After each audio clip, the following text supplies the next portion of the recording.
+1 ഞാൻ ഇനിയും എവിടെ പോകും എന്നുള്ളൊരു കൺഫ്യൂഷനിൽ നിൽക്കുന്ന സമയമായിരുന്നു. അപ്പോൾ അത് ഏതൊരു കുട്ടിയെ പോലെ തന്നെ എനിക്കും നല്ല ടെൻഷനും കാര്യങ്ങളും ഉണ്ടായിരുന്നു. ഇനി എവിടെ ഞാൻ 10th പാസ് ഔട്ട് ആയത് CBSE സ്കൂളിൽ നിന്നായിരുന്നു. അപ്പോൾ ഇനി അതിനുശേഷം സ്റ്റേറ്റ് എടുക്കണോ അതോ CBSE എടുക്കണോ, അത് എങ്ങനെ പഠിച്ചാൽ ഇനിയും പറ്റും. പിന്നെ ആ സമയത്താണെങ്കിൽ CBSEയിൽ പഠിച്ചു കഴിഞ്ഞാൽ നമുക്ക് അധികം മാർക്ക് കിട്ടത്തില്ല എന്നുള്ളൊരു കൺഫ്യൂഷൻസ് ഉണ്ട്. അപ്പം മൊത്തത്തിൽ ഇങ്ങനെ കൺഫ്യൂഷൻ ആയിരുന്ന സമയത്താണ് ഇതേപോലെ പത്തനംതിട്ടയിൽ, എൻ്റെ വീട് പത്തനംതിട്ടയിലാണ്. അപ്പോൾ പത്തനംതിട്ടയിൽ വെച്ചിട്ട് ഇതേപോലെ സാറിൻ്റെ ഒരു സ്ക്രീനിങ് ക്യാമ്പ് നടന്നായിരുന്നു. അപ്പോൾ ഞാൻ പോയി അതിന് അറ്റൻഡ് ചെയ്തപ്പം എനിക്കാണെങ്കിൽ അമ്മയുണ്ടായിരുന്നു എൻ്റെ കൂടെ അന്ന്. അപ്പോൾ ഞങ്ങൾക്ക് രണ്ടുപേർക്കും ഒത്തിരി അത് മനസ്സിലാക്കാൻ പറ്റിയ കാര്യങ്ങളുണ്ടായിരുന്നു. അപ്പോഴാണ് എൻട്രൻസ് എന്ന് പറയുന്ന ഒരു ഐഡിയയെ പറ്റി നമുക്ക് കിട്ടിയത് പോലും. ഞങ്ങൾ എൻട്രൻസിനെ പറ്റി ചിന്തിച്ചത് പോലും ഇല്ല. സാറിൻ്റെ ക്ലാസ് ആയിരുന്നു അല്ലേ? അതന്നെ, സാറിൻ്റെ ക്ലാസ്സിനാണ് ഞങ്ങൾ എൻട്രൻസിനെ പറ്റി എന്താണെന്ന് പോലും ഞങ്ങൾ ആദ്യമായിട്ട് മനസ്സിലാക്കുന്നത്, ആദ്യമായിട്ട് ആ സ്ക്രീനിങ് ക്യാമ്പിൽ കയറിയപ്പോൾ. പിന്നെ രണ്ടും കൽപ്പിച്ചെന്നാൽ നമുക്ക് എന്തായാലും നമ്മൾ ഇവിടെ വരെ എത്തി, 10ാം ക്ലാസ് കഴിഞ്ഞു, എന്നാൽ പിന്നെ നമുക്ക് നോക്കാം ഇതെന്താണെന്ന് നമുക്ക് അറിയാം. അങ്ങനെ ആൽഫേ വരുന്നു.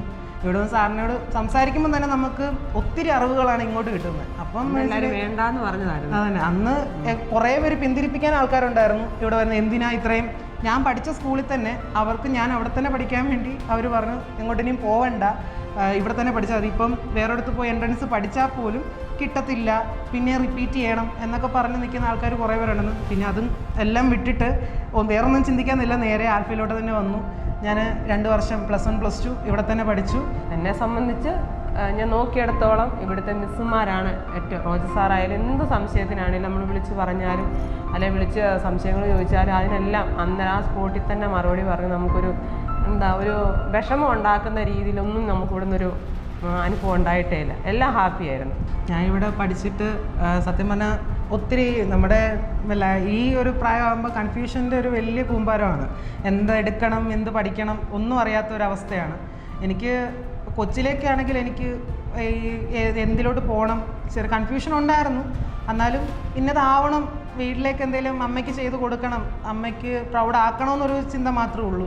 അല്ലാതെ എന്തെടുക്കണമെന്നൊരു ഇതുമില്ല. പക്ഷേ എങ്കിൽ സാറിൻ്റെ ഗൈഡൻസിൽ നമുക്ക് ഒരു ഐഡിയ കിട്ടി. +1 +2 സത്യം പറഞ്ഞാൽ നമുക്ക് ഇന്നത് പഠിക്കണമെന്ന് പറഞ്ഞല്ല വന്നത്. നമ്മൾ +1 +2 പഠിക്കുന്നു. അപ്പോൾ സാറിൻ്റെ ഗൈഡൻസിൽ നമുക്ക് ഇഷ്ടപ്പെട്ട ഒരു മേഖലയിലേക്ക് പോകാനുള്ളൊരു ഐഡിയ സാറ് തന്നു. അത് കാരണം എനിക്ക് വന്നു കയറിയപ്പം എനിക്ക് ഇഷ്ടപ്പെട്ടു, എനിക്കിത് തന്നെ മതി. പിന്നെ ഞാൻ അതിനുവേണ്ടി കഷ്ടപ്പെട്ടു. സാറ് എൻ്റെ കഷ്ടപ്പാടിനെക്കാട്ടി കൂടുതലും ഇപ്പോൾ എൻ്റെ അമ്മയാണെങ്കിലും കഷ്ടപ്പെട്ടതിൻ്റെ ഫലമായിട്ടാണ് ഞാൻ ഇത് നിൽക്കുന്നത്. അതുകൊണ്ട് സാറ് ഇവിടെ ക്യാമ്പസിൽ വന്നപ്പോൾ സാറിൻ്റെ ഒരു എഫേർട്ട്, അതുപോലെ ഇവിടുത്തെ സ്റ്റാഫിൻ്റെ എഫേർട്ട്, ഇതെല്ലാം കാരണമാണ് സത്യം പറഞ്ഞാൽ ഞാൻ ഇപ്പോൾ ആരാണെങ്കിലും ഞാൻ ഇവിടെ എത്തിയതിൻ്റെ മെയിൻ. പഠിക്കുന്ന സമയത്താണെങ്കിലും നല്ലതായിട്ട് പഠിക്കും, പക്ഷെ അത് റിസൾട്ടിൽ നമുക്ക് അങ്ങോട്ട് കാണുന്നില്ല. നല്ല ഹാർഡ് വർക്ക് ചെയ്യും, പക്ഷെ റിസൾട്ട് കാണിക്കുന്നില്ല. അങ്ങനെ മിസ്സുമാരോട് വിളിച്ചു, അവർ പറഞ്ഞു വിഷമിക്കേണ്ട, ഞങ്ങൾ അതിനെല്ലാം സപ്പോർട്ട് ചെയ്തോളാം, പറഞ്ഞു കൊടുത്തോളാം, ചെയ്തോളാം. അപ്പോൾ അതിങ്ങനെ വരണം എന്നുള്ളതിൽ റോജ സാറ് മിസ്സുമാർ എല്ലാവരും കൂടെ ഒത്തോണ്ടാണ് അതൊന്ന് പറഞ്ഞു കൊടുത്തെല്ലാം ഒന്ന്.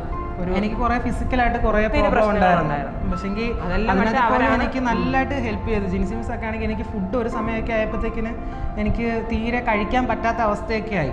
അപ്പം അങ്ങനെ ആയപ്പോഴത്തേന് മിസ്സ് എഫേർട്ട് ഇട്ട് വീട്ടിൽ നിന്ന് ഫുഡ് ഉണ്ടാക്കി എനിക്ക് കൊണ്ടുതരുമായിരുന്നു.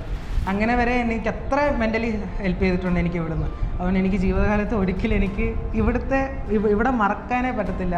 അമ്മാതിരി എക്സ്പീരിയൻസ് ആണ് എനിക്ക് ഇവിടുത്തെ. അതുകൊണ്ട് തന്നെയാണ് മോൻ ഇത്രയും പഠിച്ച് എന്താ പറയുക, ഇപ്പോൾ ഒരു എൻട്രൻസ് എഴുതിയായാലും അപ്പം നല്ല രീതിയിൽ അവന് പഠിക്കാൻ പറ്റി. അതിൽ അഭിമാനമുണ്ട്. ഇപ്പോൾ എന്തായാലും ഒരു ഡോക്ടറിൻ്റെ ലെവലിലൊക്കെ എത്തിപ്പെട്ട് നിൽക്കുകയാണ്. പിന്നെ എന്തായാലും ഇനി അങ്ങോട്ടും എല്ലാ കുഞ്ഞുങ്ങൾക്കും നല്ലൊരു സ്കൂളായിട്ടിത് മാറട്ടെ എന്ന് എനിക്ക് പറയാനുള്ളൂ. കാരണം എൻ്റെ എക്സ്പീരിയൻസ് നല്ലതായിരുന്നു എൻ്റെ മോൻ്റെ.